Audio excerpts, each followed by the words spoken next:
और सभी से प्रार्थना करते अपने अपने घरों में एक अलमारी बनाओ, उसका एक हिस्सा बनाओ, कोई ऐसी वस्तु ना हो, केवल फोटो भी उससे ऊपर वाले ताक में हो, अपने कबीर परमेश्वर के, साथ में गुरुदेव के। और सुबह शाम अवश्य अच्छा घी डाल के 100 ग्राम तक डालोगे, उतनी आपको आउटपुट ज्यादा होकर मिलती है। ये हवन, तीसरी यज्ञ हवन की और चौथी यज्ञ परिणाम।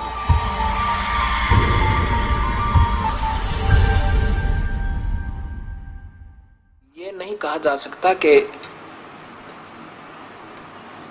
नित्य पाठ मत करो, ये गलत है। ये कहना कि ये व्यर्थ है, भाई आरती मत करो। 5 यज्ञ करनी होंगी पर निष्काम भाव होते हैं, ऐसा ही लिखा है, नी इच्छा। एक यज्ञ है धर्म की, धार्मिक भंडारे अनुष्ठान, ये अवश्य गुरु आज्ञा से करवाने होंगे। और सुबह शाम जोत लगावे, ज्योतिक हवन का काम करेगी। और शाम की आरती सुबह के नित्यक्रम अवश्य करने होंगे। इससे हमारे हृदय में ज्ञान यज्ञ बनी रहेगी, ज्ञान यज्ञ होती है। और ज्योत जो है, ज्योति जो जगाते हैं, ये कहते हैं अंदर की ज्योति जगाओ, बाहर की ज्योति नहीं। ना तो अंदर की जगह इनकी, क्योंकि नाम गलत, गीता के विरुद्ध। और बाहर जो धर्म से पुण्य होना था, जो लाभ होना था, वो बंद करवा दिया। ऐसे ही धन धन सतगुरु, ऐसे ही राधा स्वामी पंथ में कहते हैं ज्योति मत लगाओ, ना कोई धर्म पुण्य करना, तुम्हें भोगना पड़ेगा। अब ये अधूरे सधूरे मार्गदर्शन करके इन भोली आत्माओं को ऐसे भ्रमित कर दिया। हमने गीता में जो लिखा है वो तो करना ही करना है। हम भी उसको कहते हैं कैसे, कि जैसे गीता में लिखा है कि तुम मेरा पाठ कर अर्जुन, गीता का नित्य पाठ करता रहे तो मुझे ही प्राप्त होगा निसंदेह, कोई शक नहीं, इसमें कोई शक नहीं। केवल एक पाठ्यक्रम करते रहने से और सही नाम ना मिलने से आंशिक लाभ है, पूर्ण नहीं। यही कहना चाहे भगवान ने। कबीर परमात्मा भी यही कहते हैं कि ये जो तुम पाठ केवल पाठ ही करते हो, चाहे वेद का करो, चाहे गीता जी का, महावीर रामायण का, और चाहे कुरान शरीफ का, पवित्र बाइबल का, या गुरु ग्रंथ साहिब का, या गरीबदास जी की वाणी का, कबीर साहिब की वाणी का करते रहो। अगर सही नाम नहीं मिला तो अधूरे और व्यर्थ है तुम्हारी साधना। इसके साथ साथ ये तो करने हैं, अगर नाम नहीं मिला तो ये सब व्यर्थ है। जैसे खेत में बीज बीजा नहीं और खाद और पानी सुचारू देते रहे तो क्या लाभ होगा? घास होगा, अन्न नहीं होगा, भूखे मर जाएंगे। ऐसे ही हमने पहले बीज बीजना है और सच्चे और सार नाम का, और उसके बाद फिर ये धर्म यज्ञ, हवन यज्ञ, परिणाम यज्ञ, ज्ञान यज्ञ, ज्योत भी जगानी है सुबह शाम, और अखंड जगा दे तो कहना है कि दिन रात चलाव है। और प्रणाम यज्ञ, दंडवत प्रणाम,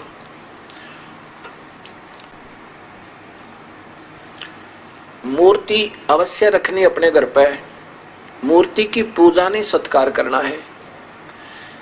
अब कोई तो मूर्ति पर अटक गया, उसी का भोग लगा, उसी की आरती तारे, उसी का आगे प्रार्थना करता रहे, बस बन गई बात, उसी का माला डालने जा, उसी का आगे धूप और ज्योत जगा दी, ये व्यर्थ है। मूर्ति हो अपने इष्ट और गुरु की अवश्य हो।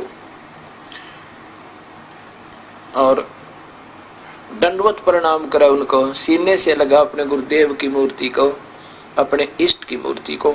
इससे हमारे अंदर विनम्रता और उनके प्रति श्रद्धा बनी रहती है। ऐसा ना करने से भी हम अधूरे रह जाएंगे।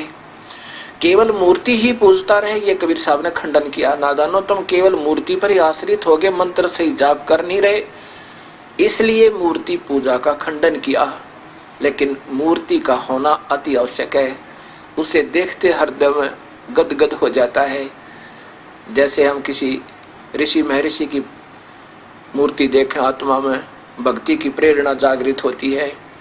ऐसे ये मूर्तियां सेंटिमेंटल का काम करती हैं, होनी चाहिए हर घर में।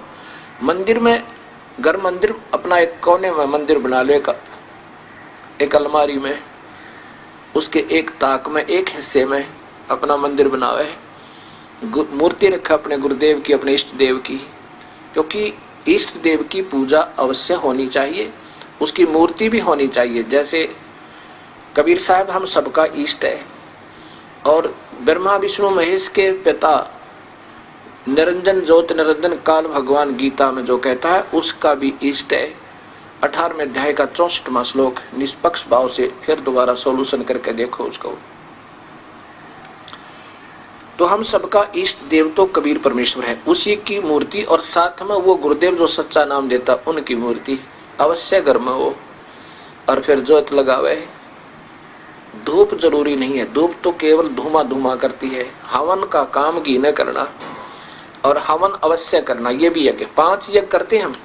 एक यज्ञ है धर्म की, या इस आश्रम के अंदर हर महीने हजारों की संख्या में, कई हजारों की संख्या में भक्त आत्मा आते हैं,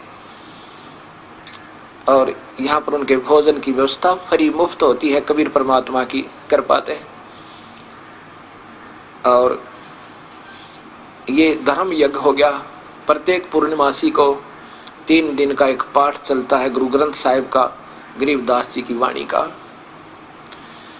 जो कबीर साहिब की महिमा का, और जिसमें 4 वेद, 18 पुराण, उपनिषद, गीता, महाभारत, रामायण और सभी कुरान, पुराण, बाइबल सभी का सामूहिक ज्ञान, और पूर्ण परमात्मा का और सुख संवेद का, यानी वो सामूहिक ही उसके अंदर सारा ही पाठ हो जाता है। 3 दिन में वो पूरा हो जाता है, और 3 दिन तक अखंड ज्योत जगती है। यहाँ पर भक्त आत्मा अपना अखंड पाठ करवाते हैं।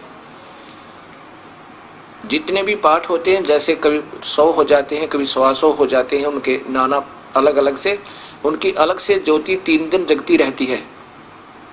वो हवन होता है, और 120 ज्योतियां जहाँ पर जगह, 140 ज्योतियां जगह 3 दिन के अंदर लगभग 1.5 क्विंटल घी का हवन हो जाता है, देसी घी का, और उनको सबको लाभ मिलता है। तो ऐसे 500 यज्ञ करते हैं हम। एक यज्ञ है धर्म की, दूसरी यज्ञ है ध्यान। ध्यान यज्ञ ऐसे नहीं आंखें बंद करके समाधि लाओ। सहज समाधि क्या होती है ये बताते हैं। सहज समाधि और करते हठ योग से समाधि। सहज समाधि ऐसे होती है जैसे आप कहीं बाहर चले जाओ और जा चुके हो 1000 किलोमीटर, तब आपको याद आए कि मैंने 50,000 रुपये लोन लिया था और अलमारी में रख दिया तिजोरी में, और चलती दफा किराया जब निकालने लगा और अलमारी खुली छोड़ा, और फिर आप अपने जिस काम पर पहुंच चुके हो वहां से वापस जब तक नहीं आओगे, 1 दिन में, 2 दिन में, 4 दिन में, तब तक आपका ध्यान अलमारी से नहीं हट सकता है। परमात्मा, कहीं बच्चे बाहर चले जावें, कोई चोर ना घुस जावे, किसी बच्चे का हाथ लग जाए वो खराब ना कर दे, मुश्किल से गरीब आदमी ने लोन लिया है, कर्ज लिया है। आप वहां काम भी करते रहोगे, रिश्तेदारों से बात भी करते रहोगे, लेकिन आपका ध्यान वहां से हट नहीं सकता। पल पल में होगा, आँखों से पानी आने को हो जाएगा, दिल में कसक सी होगी, हे परमात्मा क्या होगा, हे दाता ठीक ठाक पावे। ये सहज समाधि है। हम आपको इतना योग्य कर देंगे, उस परम पिता के गुणों से परिचित करवा देंगे। कबीर परमात्मा कहता है आपकी सहज समाधि हटे नहीं माते। ये ध्यान है, ये ध्यान यज्ञ है, ये सहज समाधि कहलाती है। हठ योग करना ये समाधि नहीं है, ये तो हठ योग है, और ये गीता में मना किया हुआ है। अभी दिखाऊंगा आपको। एक यज्ञ है धर्म की, और दूसरी यज्ञ है ध्यान, तीसरी यज्ञ हवन की। एक ज्योत जलाते हम और सभी से प्रार्थना करते, अपने अपने घरों में एक अलमारी बनाओ, उसका एक हिस्सा बनाओ, उसको बिल्कुल वहाँ कोई कपड़ा वपड़ा ना रखे, कहीं ज्योति से आग ना लग जा, उसमें कोई ऐसी वस्तु ना हो, केवल फोटो भी उससे ऊपर वाले ताक में हो, अपने कबीर परमेश्वर के, साथ में गुरुदेव के। और सुबह शाम अवश्य अच्छा घी डाल के, 100 ग्राम तक कम नहीं डाला है, और ज्यादा डाल देता, जितना भी आप बीजोगे आप ही को देगा भगवान। ये तो आपकी आउटपुट है, जितना डालोगे उतनी आपको आउटपुट ज्यादा होकर मिलती है। ये हवन, तीसरी यज्ञ हवन की, और चौथी यज्ञ प्रणाम। गुरुदेव को दंडवत प्रणाम करे, और मूर्ति को सुबह उठते ही, मैं तो अपना भाव बताता हूँ, अपने गुरुदेव की, अपने इष्ट देव की मूर्ति जब दिखे अपने आप नतमस्तक सिर हो जाता है, डटा नहीं जाता और ऐसे दंडवत प्रणाम करता हूँ, ये पूजा नहीं होती। और यही हम, क्योंकि हम समझ नहीं पाते सतमार्ग को, तब तक हम एक को रिजेक्ट कर देते हैं। वो तो मूर्ति पूजा करते हैं, वो तो ऐसा करते हैं। पूजा क्या होती है? सत्कार कोई और चीज होता है, पूजा कोई और चीज होती है। पूजा जैसे पतिव्रता अपने पति की पूजा करती है, आदर सत्कार सबका करती है। और पतिव्रता पत्नी का पति विदेश चला जाए तो फोटो से वो कितना प्यार करती है, उसकी आस्था रह रहकर उमंग बढ़ती रहती है, उसके गुणों की याद आती रहती है। ऐसे ही हमने मूर्ति अवश्य रखना चाहिए, लेकिन पूजा नहीं, सत्कार करे, अवश्य करे। और पांचवी यज्ञ है ज्ञान की। ज्ञान क्या होता है? सुबह हम पौन घंटा लगता है लगभग सुबह के नित्यनेम गरीबदास जी कबीर साहब की वाणी के आधार पर करते हैं। ये तो देखो प्रमाणित शास्त्र है, चाहे गीता का पाठ कर लो और वहां में गुरु ग्रंथ साहिब का पाठ कर लो, और चाहे कुरान का करो, बाइबल का करो।